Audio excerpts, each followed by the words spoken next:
গাড়ি আমি স্টার্ট নিয়ে নিয়েছি, ওয়ার্ম আপ হচ্ছে গাড়ি, লাগেজ গোছানো কমপ্লিট, এদিকেও দুটো গাড়ি ওয়ার্ম আপ হচ্ছে। তো আজকে যাব হলো আপার সিংতাম সামথিং এরকম কিছু একটা জায়গা।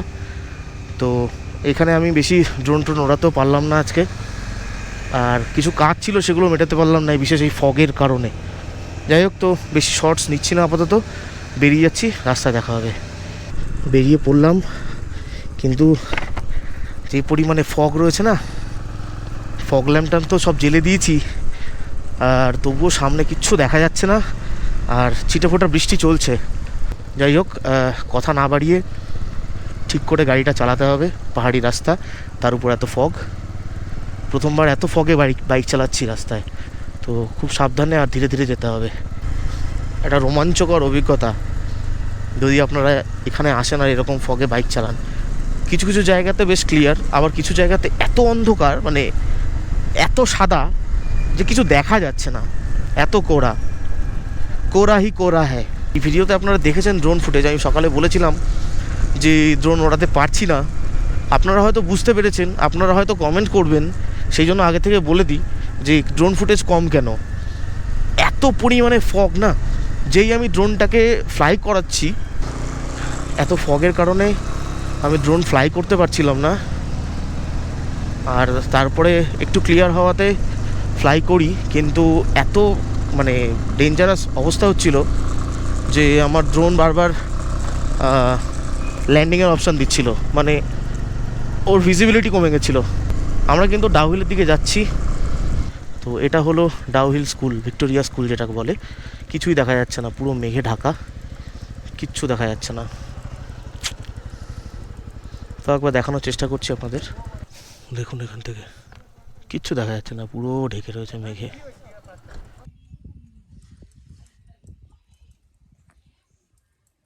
ও আচ্ছা, অ্যাকচুয়ালি এটা হচ্ছে ভিক্টোরিয়া বয়েজ স্কুল, এটাই হলো ভিক্টোরিয়া বয়েজ স্কুল। ওটা হলো ডাউহিল স্কুল ছিল ওটা, সরি মাই এলো পজি। দেখা যাক প্ল্যানটা কি হয় আমার। আমি একটা প্ল্যান তো করে রেখেছি, তার জন্য আপনাদেরকে সাপোর্ট করতে হবে কিন্তু অবশ্যই প্লিজ সাপোর্ট করুন, প্লিজ, হাম্বল রিকোয়েস্ট। সাবস্ক্রাইব করুন, চ্যানেলটাকে সাবস্ক্রাইব করুন, বন্ধুবান্ধবদের কাছে শেয়ার করুন, সবাইকে দেখান। আমি নানান অফবিট জায়গায় ঘুরছি, নতুন জায়গায় ঘুরছি, বিভিন্ন জায়গায় ঘুরছি, আর তার ভিডিও করেই দিচ্ছি আপনাদের জন্য। পুরো ইনফরমেশান দেওয়ার চেষ্টা করছি। আপনারা ইনফরমেশনের জন্য ভীষণ পরিমাণে ক্ষুধার্ত আমি জানি, অনেকবার আমাকে বলেছেন এই যে ইনফরমেশানটা দিন। তো সেই জন্য এবার থেকে আমি ইন্ডিপেন্ডেন্টলি ইনফরমেশান দেওয়ার জন্য এরকম ধরনের রাইড করছি। তো আপনাদের সাপোর্ট কিন্তু ভীষণ পরিমাণে দরকারি, আপনারা প্লিজ সাপোর্ট করুন। এখন আপাতত ফগটা একটু কম আছে, তার জন্য একটু আবার ক্যামেরাটা অন করলাম। আর আমার এই কার্ডটা অলমোস্ট ফুল হতে আসছে, আর 10 মিনিট মতন স্টোরেজ রয়েছে। যাই হোক, বেশি দেখাচ্ছি না, তাহলে অল্প কথা হোক, অল্প সিন হোক, আর আমরা আমাদের ডেস্টিনেশনে পৌঁছে যাই। আজকে আমরা যাব দার্জিলিংয়ের আপার সিংতাম বলে একটা জায়গা আছে, সেইখানে। আপনারা হয়তো অনেকেই শুনেছেন অ্যারিস্টোমেরিয়ার নাম, জানি না শুনেছেন কি না। তো অ্যারিস্টোমেরিয়া হোমস্টে বলে একটা জায়গা আছে, তো আমরা মেবি ওখানে থাকবো না, আমরা তার পাশে আর একটা হোমস্টে আছে সেখানে থাকবো। তবে লোকেশনটা ওটাই, তার জন্য আপনাদেরকে বললাম অ্যারিস্টোমেরিয়ার কথা। তো আমরা মোটামুটি হনুমান চকের দিকে পৌঁছেই গেছি। ওই সামনে দেখতে পাচ্ছেন হনুমান টক, ওখানে লেখা আছে আই লাভ কার্শিয়ং, জয় হনুমান জয় বজরং বলি, তোর দে দুশ্মন কি গলি।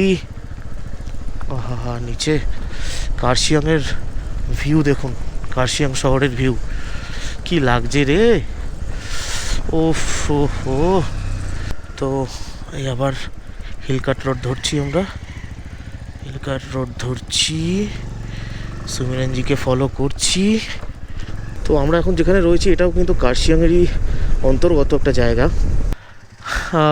এখানে আপাতত দাঁড়িয়েছি একটু, পুরো একটা ভিউ পয়েন্ট রয়েছে এখানটায়, ভিউ পয়েন্টের ওখানে যাব, দেখব। কিন্তু চারিদিকে তো ফগ আউট হয়ে রয়েছে, কী ভিউ আসবে জানি না, আমি ফোন থেকে দেখাবো।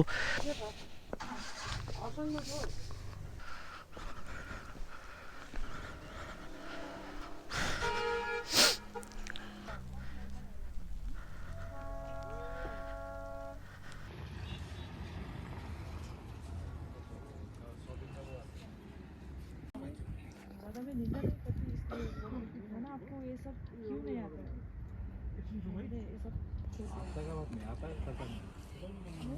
গাইস বেসিক্যালি এটা হচ্ছে ইগল ভিউ পয়েন্ট, গিদ্দা পাহাড়, এটার নাম হচ্ছে গিদ্দা পাহাড় ভিউ পয়েন্ট।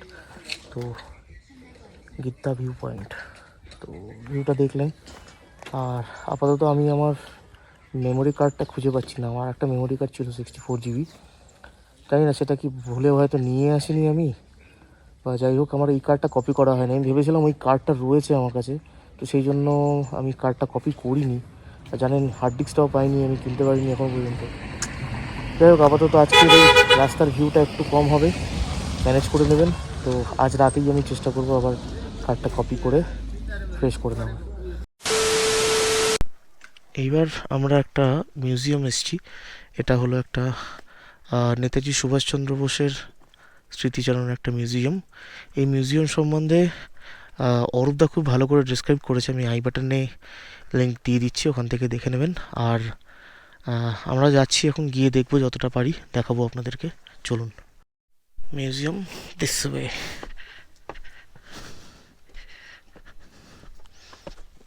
এইটা হলো নেতাজি সুভাষচন্দ্র বোসের দাদার বাড়ি। আর এখানে দেখুন নেতাজি সুভাষচন্দ্র বোসের একটা মূর্তি করা আছে। তো আমরা এখন বাড়ির দিকটায় যাচ্ছি। ভিতরের ডিটেলস কিছু দেখাতে পারবো না, সেই জন্যই বললাম যে আপনারা কিন্তু অবশ্যই আই বাটনে অরূপদার লিঙ্কটা দিয়ে দেবো, সেই লিঙ্কটা কিন্তু দেখে নেবেন ভিডিওটা। আর এই যে গাছটা রয়েছে না, এই গাছটা নেতাজি সুভাষচন্দ্র বোসের দাদা নিজে হাতে লাগিয়েছিলেন। এখানে দেখুন লেখা আছে শরৎচন্দ্র বোস 1934। আর এখানেই সুভাষচন্দ্র বোস 7 বছরের জন্য নজরবন্দি ছিলেন ইংরেজদের। আমি ওখান থেকে চলে এসেছি, মানে আমরা এই গাড়িগুলো এখানে পার্ক করেছি। আর উপরে রয়েছে নেতাজি সুভাষচন্দ্র বোসের দাদার বাড়ি, শরৎচন্দ্র বোসের বাড়ি। আর বেসিক্যালি ভিতরে ফটোগ্রাফি প্রহিবিটেড ছিল। আর মোস্টলি কোনো স্পেশাল ডেতে ফটোগ্রাফি করতে দেয়। আর সেই জন্যই আমি বলছি যে আপনারা অরূপদার ভিডিওটা দেখে নেবেন, আই বাটনে দিয়ে দিয়েছিলাম, অবশ্যই না হলে ডেসক্রিপশনেও দিয়ে দেবো, দেখে নেবেন আপনারা। আর আপাতত এখন ওনারা সুমিরানজি এবং সিরিনজি উপরে রয়েছেন এখনও, আমি নিচে চলে এসেছি। মানে কিছু কথা বলার জন্য আমি জাস্ট অন করলাম যে রবীন্দ্রনাথ ঠাকুর এবং সুভাষচন্দ্র বোসের মধ্যে যে সমস্ত কথোপকথন ওখানে হয়েছিল এখান থেকে, মানে গিদ্দা পাহাড়, এই গিদ্দা পাহাড়ের এই বাড়ি থেকে হয়েছিল, সেই সমস্ত চিঠিগুলো ওখানে সাজানো রয়েছে। বন্দে মাতরম যে গানটা, সেই গানটা নিয়ে বেশ কিছু কথা লেখা রয়েছে। আপনারা কিন্তু আসবেন, অবশ্যই এসে ঘুরে যাবেন, ঘুরে দেখে ভালো করে দেখে যাবেন, নিজের চোখে চাক্ষুষ করে যাবেন। সুভাষচন্দ্র বোসের ব্যবহৃত নানান জিনিস, তার ড্রেস, সমস্ত কিছু এখানে সাজানো রয়েছে খুব সযত্নে। আপনারা আসবেন, দেখবেন, একটা অন্যরকম থ্রিল হবে স্বাধীনতা সংগ্রামী সুভাষচন্দ্র বোস। আমরা বেরিয়ে পড়েছি ওখান থেকে এখন। এবার যাব সোজা দার্জিলিংয়ে আমাদের যে হোমস্টে, সেই হোমস্টের দিকে। তো দার্জিলিংয়ের কাছাকাছি, দার্জিলিং থেকে 7-8 কিলোমিটার ভিতরে। তো আপাতত রাস্তাটা কভার করি, স্পেস বেশি বাকি নেই, যার জন্য ভিডিওটা বেশি বানাচ্ছি না। এগিয়ে যাই, যেখানে গিয়ে রাস্তা ক্রস করবে সেসব জায়গাগুলোতে গিয়ে দেখিয়ে দেবো আপনাদেরকে। জাস্ট একটুর জন্য এলাম, কতটা অন্ধকার হয়ে গেছে দেখুন। এখন বাজে হলো 3:05, সবে 3:05 বাজে। এখন ফগে এমন পরিমাণে মানে সন্ধ্যের মতন হয়ে গেছে। আর আমি তো ফগ লাইট জ্বালিয়ে নিয়েছি, প্লাস আমার যে ডাবল ইন্ডিকেটারও আমি জ্বালিয়ে দিয়েছি, যাতে ভিশন আরও ভালো হয়। আপাতত আমরা লাঞ্চ করতে দাঁড়িয়েছি, লাঞ্চে অর্ডার দিয়েছি তুপ্পা। আর আমার এই হুলিয়া দেখে হাসবেন না প্লিজ, প্রচণ্ড ঠান্ডা কিন্তু এখানে, মোটামুটি 6-7 হবে। যাই হোক আপাতত লাঞ্চটা আসছে, লাঞ্চ করবো, দেখাচ্ছি। আমি ফার্স্ট টাইম ট্রাই করবো আজকে তুপ্পা, লেটস সি হাউ এক্সপিরিয়েন্স। চলে এসছে আমাদের গরম গরম তুপ্পা, এখন শুধু ট্রাই করার পালা। সবাই শুরু করে দিচ্ছে অলরেডি, আমারও শুরু করতে হবে। এখন আপাতত আমি রয়েছি ঘুম স্টেশনে, এই হলো ঘুম স্টেশন। আর বেসিক্যালি আমার মেমোরি কার্ডের স্পেস শেষ হয়ে গেছে, তো সেই জন্য আমি আর কিছু দেখাতে পারছি না, তো সোজা দেখা হবে আপনাদের সাথে হোমস্টে থেকে। তো জাস্ট এসে পৌঁছেছি আমরা আমাদের আজকের হোমস্টে দার্জিলিংয়ের। इस जगह का नाम बताइए। मुझे भी उनको पूछिए ना।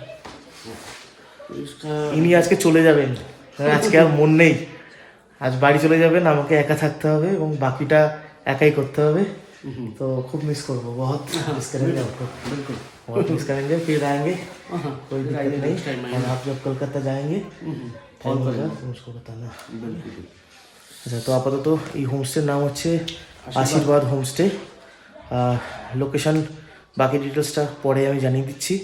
আপাতত এখন এনারা চলে যাবেন, ওনাদের বিদায় দেবো, তারপরে আমি ফ্রেশ হব, তারপরে বাকি কথা হচ্ছে। চলুন, এটা হচ্ছে আজকে আমার রুম, বাকি রুমগুলো আমি দেখিয়ে দেবো। এখানেও ইধার কা লাইট থোড়া দিয়ে দিয়েছে না। এখানে একটা ছোট্ট পার্সোনাল ব্যালকনি আছে, এখান থেকে বাইরের ভিউ আছে। এখন আপাতত বাইরের আকাশ এইরকম, ঠান্ডা প্রচণ্ড পরিমাণে রয়েছে, ভালোই ভালো।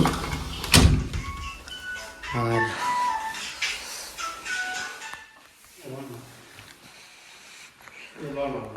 ওয়াশরুমটা একবার আপনাদেরকে দেখিয়ে দিই।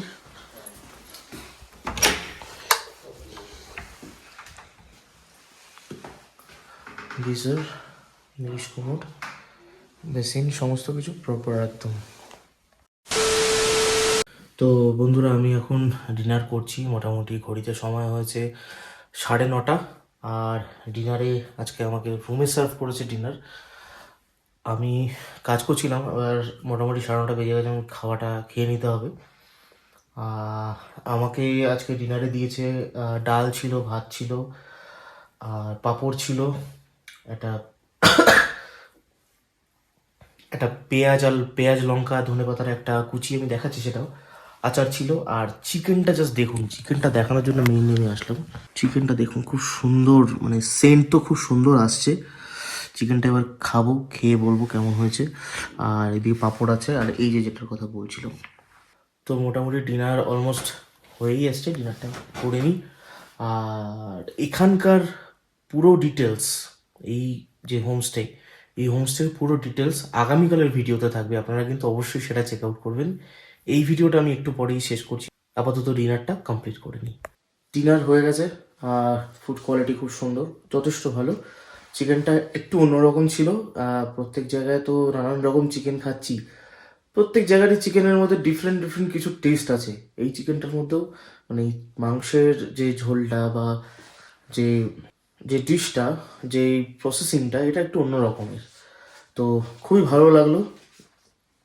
আর এখানে আসলে আপনারা ওয়াইফাইয়ের ব্যবস্থা পাবেন, প্লাস রুম হিটারের ব্যবস্থাও পাবেন। ঠিক আছে, টেম্পারেচার আজকে ভীষণ পরিমাণে ড্রপ করে গেছে, ভীষণ পরিমাণে, মোটামুটি 4-এর কাছাকাছি চলে এসছে, 4-5। প্রেজেন্টলি 2-4 দিনের মধ্যে হয়তো স্নোফল হলেও হতে পারে, আমি তো পাইনি এখনও। ভেবেছিলাম গতকাল স্নোফল পাবো, কিন্তু পাইনি। যাই হোক, যা হবে দেখা যাবে, আমি আবার আসবো।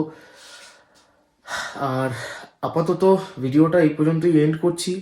দেখা হবে নেক্সট ভিডিওতে এই হোমস্টের ডিটেল ভিডিও থাকবে, অবশ্যই কিন্তু চেক আউট করে নেবেন, মিস করবেন না। আপনারা একটু দার্জিলিং শহর থেকে, মানে দার্জিলিংটা অ্যাকচুয়ালি এদিকে, দার্জিলিং শহর থেকে একটুখানি ভিতরের দিকে আসলে, মোটামুটি আপনার 7-8 কিলোমিটার মতন ভিতরে আসলে আপনার একটা অন্যরকম ফিলিংস পাবেন। এখান থেকে কিন্তু বাইরে, মানে দূরের দার্জিলিংয়ের ভিউটা মারাত্মক লাগে, মারাত্মক। এখন একটু ওয়েদারটা ক্লিয়ার আছে, যার জন্য আমি জাস্ট একটু আগে দেখলাম, এখন আপনাদেরকেও দেখাবো। এনিওয়ে, ভিডিওটা দেখার জন্য পুরোটা ধন্যবাদ। ভিডিওটা ভালো লাগলে অবশ্যই আপনারা জানেন কি করতে হবে, লাইক, শেয়ার অ্যান্ড সাবস্ক্রাইব করে পাশে থাকা বেল আইকনটা প্রেস করে দেবেন, যাতে আমি যখনই নতুন কোনো ভিডিও আপলোড করি তার ইনস্ট্যান্ট নোটিফিকেশন আপনাদের কাছে পৌঁছে যায়। ঠিক আছে, তো চলুন দেখা হবে পরের ভিডিওতে। ততক্ষণ ভালো থাকবেন, সুস্থ থাকবেন, সাবধানে রাইড করবেন। রাইড করার সময় অবশ্যই হেলমেট ইউজ করবেন। আর হ্যাঁ, লোকেশনটা বা বাইরের ভিউটা একবার দেখে যেতে কিন্তু মিস করবেন না, এখনই কাটবেন না, এরপরে ভিউটা দেখুন। চলুন দেখুন বন্ধুরা, জাস্ট একটু দেখুন কি সুন্দর লাগছে। হালকা এখনো ফগ রয়েছে, তবুও কিন্তু জাস্ট দারুণ লাগছে এই জায়গাটা দেখতে। সবার প্রিয় দার্জিলিং।